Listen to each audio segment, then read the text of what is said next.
دا په لغمان کې د امنیه قومندانۍ د ترافیکو مدیریت له لوري د 15 ورځني کورس څخه د فارغ شوي 400 موټر چلوونکو څخه عملي ازموینه ده. د یاد مدیریت د تعلیم او تربیه امیر وایي که په ازموینه کې کوم موټر چلوونکی ناکام شي اسناد نه ورکول کیږي او بلې دورې ته به پاتې شي. دغه لیسنس دا د ډریورۍ سره تړلی دی، نو دا اصول دي د ډریورۍ چې باید لیسنس ولري. څنګه چې ګاډی جواز لري لکه جوارسیر، نو دغسې ډریور هم باید جواز د رانندګۍ ولري چې د هغې ته موږ تاسو لیسنس وایو.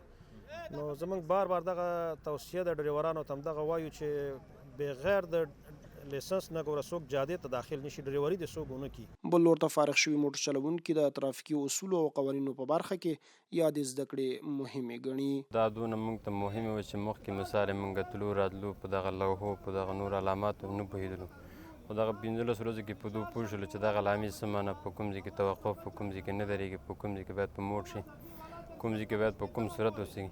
یعنې ډېره زده کړه مې ترې وکړه. دا زموږ لپاره ډېر ګټور دی، ځکه یو ډریور چې که هغه په شهرا کې ګرځي یا ولایتونو کې سفر کوي نو هغه لپاره لیسنس ضرور ده، ځکه بدون لیسنس څخه نه کېږي. او لیسنس کورس چې څوک اخلي هغه د ترافیک په اصولو، د لاین په اصولو او د ډریورۍ په اصولو ټولو باندې پوهېږي. د یادونې وړ ده چې د ترافیکو مدیریت له دې وړاندې هم له سلګونه موټر چلوونکو څخه عملي ازموینه اخیستې او دا لړۍ لا دوام لري.